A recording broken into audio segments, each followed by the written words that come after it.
Hey everybody, it's Jeremiah. Today I want to make a video about when it's okay to let go of a family member and walk away for your own sanity, including a parent. We'll talk about it in a second.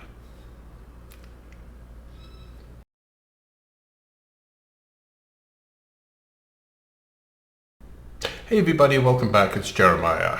Today I want to do a video about when it's okay to walk away from a family member, including a parent or even one of your best friends, all for your own sanity and own mental health well-being.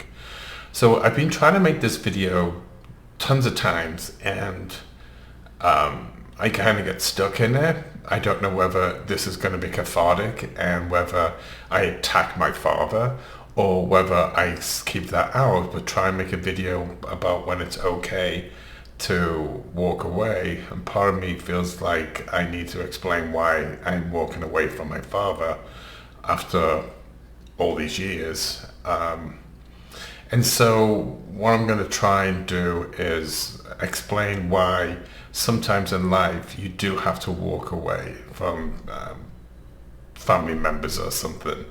This is not going to come out perfectly. I don't take notes, I don't do scripts. So this is just raw video of me talking right this moment about what is fine.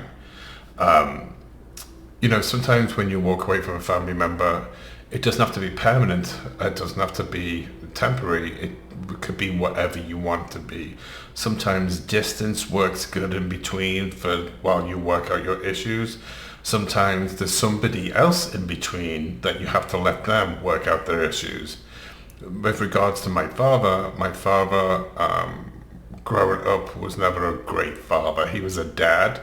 He was financially very supportive, but emotionally he was zilch. He never could come across as a father. Anything we ever did was always on his terms. The only time I could spend time with him if I went to a social club with him where he could play a game called snooker, pool, different kind of board games with his friends, and they were all a lot of alcohol involved.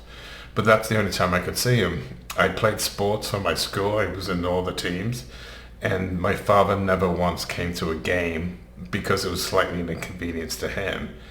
He did work on the O-Rig, so he was gone for a month and came back for a month. But in that month he was back, he did what he wanted to do, whether we had to fit in with him, not that he kind of blended back in with us. So he was never the greatest father that I've ever had anyway.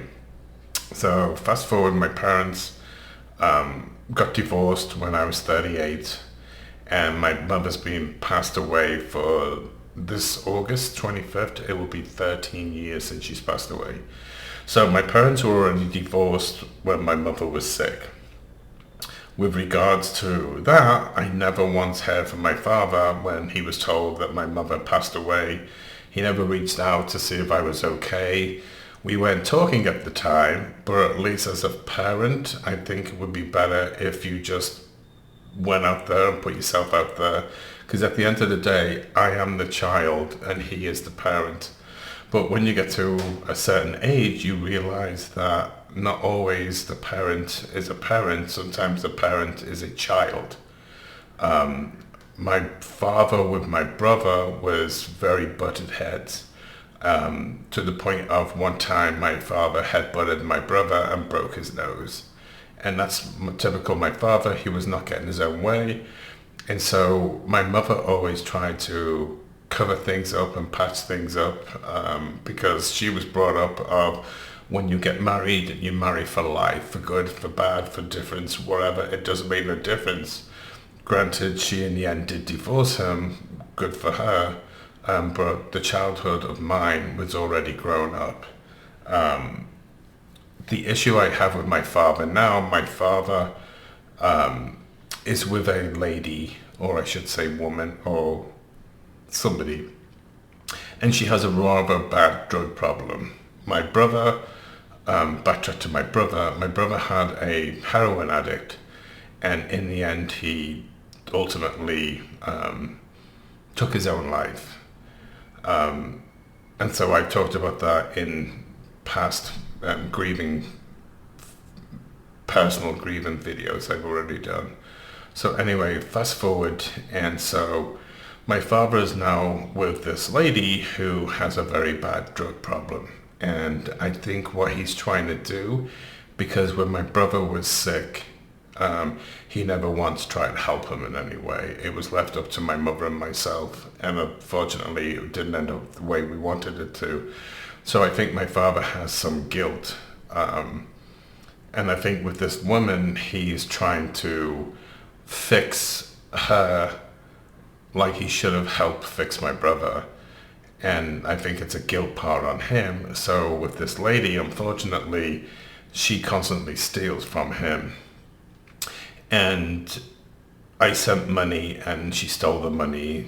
He sits freezing in the winter with 2 coats on because she steals his pension. I tried to alert the police and everything, but until I've got concrete proof, and he will not go against her. Unfortunately, he's been in hospital a couple of times because he has been malnutritioned, and his triglycerides were so low that they couldn't get a drain into him to give him an IV. Which I will honestly say IVs is one of my favorite things in the world, especially if you're hungover, because it just hydrates you in 2 seconds and you feel amazing. But I digress. Let's get back onto this video track. Anyway, so when he was in hospital last time, we arranged with him agreeing to assisted living. My father is 80, but he's an old 80, and he's never taken care of himself. And he's abused his body, whether with alcohol or whether it was just with food and things. He just never took any care of him.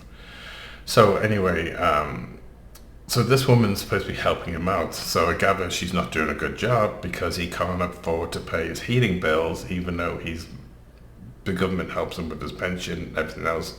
But she keeps stealing his debit card and spends his money. We did contact, my father and I, when we talked, was through an iPad. We did FaceTime, and one time she stole the iPad and sold it. And so my father's not helping her because he likes to get away with this. But when it came down to, I was trying to help him get into an assisted living, we got it all set up, it was ready to go. And then my dad turned around and said he's not going. He doesn't want anything. He doesn't want to be apart from this lady. And unfortunately, I don't know how I can help anymore. I'm not sending more money because she spends it all. It's not getting where it's supposed to go. He won't help me help himself. And he just wants to stay with this lady, even though she steals from him and probably doesn't even help feed him or nothing with the way she's supposed to do. And so I'm at this point now where I just have to walk away. Is it a permanent decision? I don't know. Is it temporary? I don't know. But it's what I must do right now. There's a lot with the past of my relationship with my father. It's a lot more I could tell about that he was never a great father. Unfortunately, my father's actions and reactions were physical, and that's where he dealt with issues. It wasn't let's talk her out, it was let's fight it out.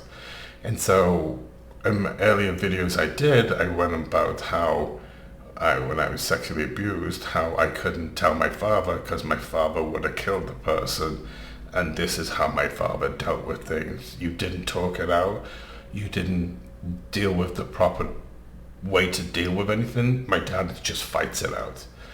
And so when I look back on my childhood, it was always his way or the highway, and he never once gave up anything for us.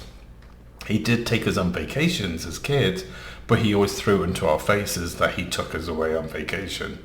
Not that we asked for it, but the way he makes it come across is that we begged him for these vacations and things. But my father, as I said, was a great financial provider, but emotional support, he was zero. Anyway, this is kind of cathartic, but I'm not going to go into details any more of what he did or didn't do, um, because I'm at the point where I just cannot follow through with this anymore. And so I am going to step back and cut off my ties right now. If something happened to my father, would I be upset about it? Probably, but I'm very comfortable in myself right now, is that my father is putting somebody else over myself and my nephew, because he doesn't have a relationship with him now. Anyway, if I think of anything else, I will add to this, but right now, I'm just letting you all know that it is okay to walk away from a family member. It is okay to make it temporary. It is okay to make it permanent. And it is okay to walk away from a very good friend if it helps you with your mental health and your well-being. So anyway, I'm going to go now because I've got to work out really what I'm doing. But hopefully this works for somebody. All right, kids, be safe, be kind. Don't forget to like, subscribe, ring the bell, and comment, please. That would be great. Thank you. And ultimately, I am at 11,000 followers or subscribers, so that makes me happy. And talk to you guys soon. Be good.